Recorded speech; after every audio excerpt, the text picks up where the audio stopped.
કેમ છો મિત્રો? જય યોગેશ્વર, જય સ્વામિનારાયણ, જય શ્રી કૃષ્ણ. હું છું શિલ્પાસ કિચન રેસિપીસમાં તમારું સ્વાગત કરું છું. મિત્રો, હોટલવાળા ક્યારેય એની સિક્રેટ રેસીપી નહીં કહે. આજે આપણે જે રેસીપી જોવાના છીએ ને, એ રેસીપી હોટલની સિક્રેટ રેસીપી છે. આ રેસીપી જ્યારે બનાવીને ત્યારે હોટલની તો યાદ આવી જ ગઈ, અને સાથે સાથે ઘરની ચોખ્ખાઈવાળી વસ્તુ હોય એટલે તો હોટલને પણ ભૂલાવી દે તેવી બને છે. તો મિત્રો, આપણે આ સિક્રેટ રેસીપી બનાવવાનું શરૂ કરીએ એ પહેલાં તમને એક રિક્વેસ્ટ છે કે રેસીપી છેલ્લે સુધી જોયા પછી જો તમને ગમે તો એક લાઇક જરૂર કરજો, કેમ કે તમારી એક લાઇકથી મને નવી નવી રેસીપી બનાવી અને તમારા સુધી પહોંચાડવાનું મારું પ્રોત્સાહન વધે છે.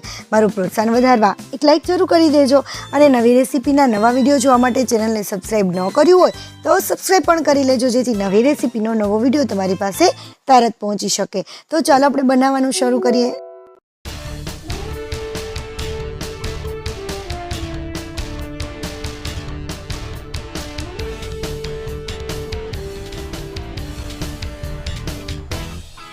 અહીંયા 3 ડુંગળી લઈ લીધી છે.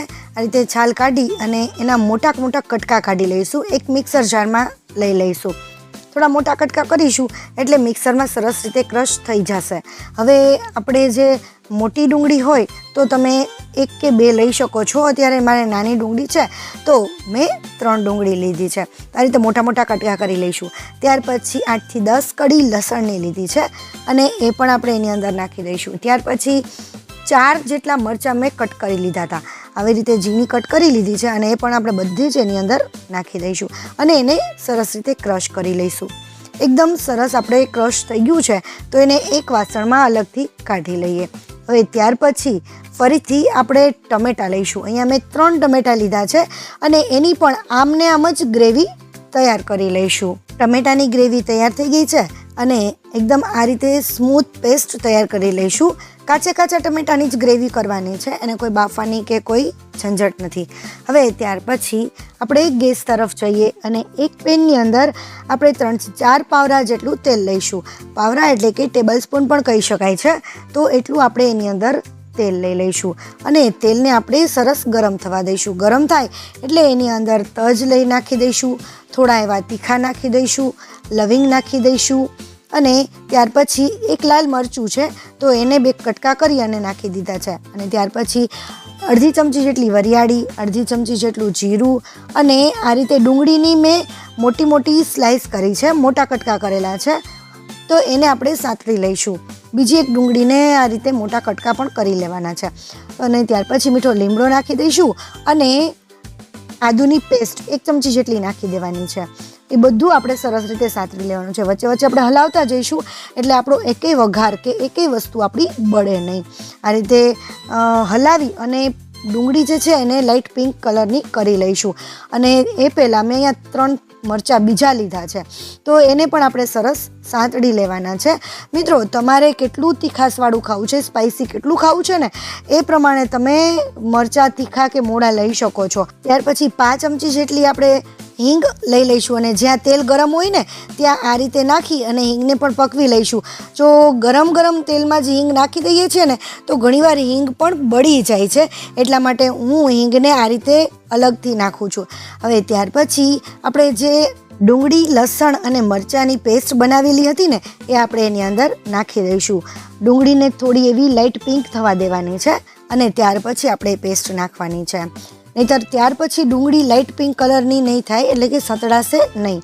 હવે આપણે જે પેસ્ટ બનાવેલી છે એને પણ સરસ રીતે સાંતળી લઈશું અને એને થોડું તેલ છૂટવા દઈશું. જો આપણે તેલ છૂટી ગયો છે અને જે પેસ્ટ હતી ને એનો કલર પણ ચેન્જ થઈ ગયો છે. ત્યાર પછી આપણે મસાલા નાખી દઈએ બીજા. એની અંદર આપણે થોડી હળદર નાખી દઈશું અને ચીલી સોસ નાખી દઈશું અને ત્યાર પછી ટોમેટો કેચઅપ પણ 1 ચમચી જેટલો નાખી દઈએ. હવે અહીંયા મરચાંનું પ્રમાણ પણ વધારેલું છે, ચીલી સોસ પણ નાખેલું છે. તમે કેટલું સ્પાઇસી કરવું છે ને તીખું કરવું છે એ પ્રમાણે તમે વધારે ઓછું કરી શકો છો. ત્યાર પછી બધું સરસ રીતે આપણે મિક્સ કરી લઈએ અને સરસ હલાવી અને બધું જ આપણે મસાલો પકવી લઈશું. સરસ રીતે પાકી જાય ત્યાર પછી આપણે મેં અહીંયા જુઓ એક મકાઈનો ડોડો હતો ને એને જ ડાયરેક્ટ દાણા કાઢી અને ક્રશ કરી લીધું છે અને આવું સરસ એકદમ પેસ્ટ તૈયાર થઈ ગઈ છે. મકાઈના દાણાને જ ક્રશ કરી લીધા છે, બાફ્યા વિના જ એમને ક્રશ કરી લીધા છે આપણે, કારણ કે આપણે કૂક તો થવાનું જ છે એટલે એને કોઈ બાફવાની જરૂર નથી. અને આ રીતે બધા જ જે બધી પેસ્ટ છે એ સરસ રીતે આપણે એની અંદર નાખી દઈશું. અને જે આપણે પેસ્ટ નાખી છે ને અને એના પ્રમાણમાં આપણે મીઠું નાખીશું. થોડું એવું મીઠું નાખી દઈ ત્યાર પછી પેસ્ટને અને મસાલાને બધાને સરસ રીતે આપણે મિક્સ કરી લઈએ, એકદમ સરસ હલાવી લઈએ. મિત્રો, અહીંયા હું તમને યાદ કરાવી દઉં કે તમને મારી રેસીપી કેવી લાગે છે ને એ મને કમેન્ટમાં જરૂર કહેજો. આમ તો જો કે તમે બધા મને કમેન્ટ કરો જ છો, એમાં તમને કહેવું જ નથી પડતું. તમારા બધાના કમેન્ટ વાંચી અને મને ખૂબ જ આનંદ થાય છે, મને પ્રોત્સાહન પણ મળે છે અને તમારા કમેન્ટનો જવાબ આપવાનો પણ મને ખૂબ જ આનંદ આવે છે. તો આમ જ કમેન્ટ કરતા રહેજો. અને ત્યાર પછી આપણે થોડું હજી લાલ મરચું નાખી દઈશું.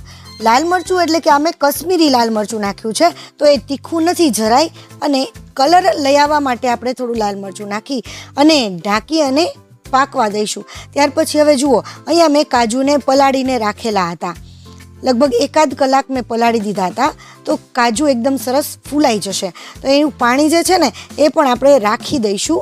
આ પાણી કાઢી અને આપણે નાખી નથી દેવાનું, એનો પણ આપણે ઉપયોગ કરવાનો છે. તો અત્યારે એને સાઈડમાં લઈ લઈએ અને કાજુના જે છે ને એ નાના નાના પીસ કરી લઈએ, થોડા થોડા નાના કટકા કરી લઈએ. તમારે જેવડા કટકા કરવા હોય તમે તમારા પ્રમાણમાં કટકા કરી શકો છો, અને આખા કાજુ રાખવા હોય તો તમે આખા કાજુ પણ રાખી શકો છો. અત્યારે હું કટકા કરું છું અને બધા જ કાજુના આપણે કટકા કરી લીધા છે. મેં અહીંયા લગભગ 50 ગ્રામ જેટલા કાજુ લીધા છે અને બધા કાજુના કટકા થઈ ગયા છે.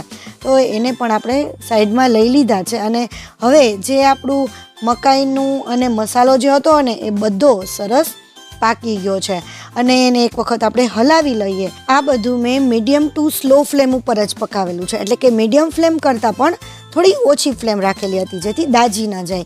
અને ત્યાર પછી આપણે ટમેટાની ગ્રેવી બનાવેલી હતી ને એ પણ આપણે એની અંદર નાખી દઈએ અને એને સરસ મિક્સ કરી લઈએ. આ રીતે વારાફરતી નાખશો ને તો બધા મસાલા સરસ પાકી જશે. જે આપણે મકાઈની પેસ્ટ નાખી છે ને એમાં કોઈ પણ સેજેય કણકી રહી ગઈ હોય ને તો એ આ પેસ્ટથી સરસ પાકી જાય છે.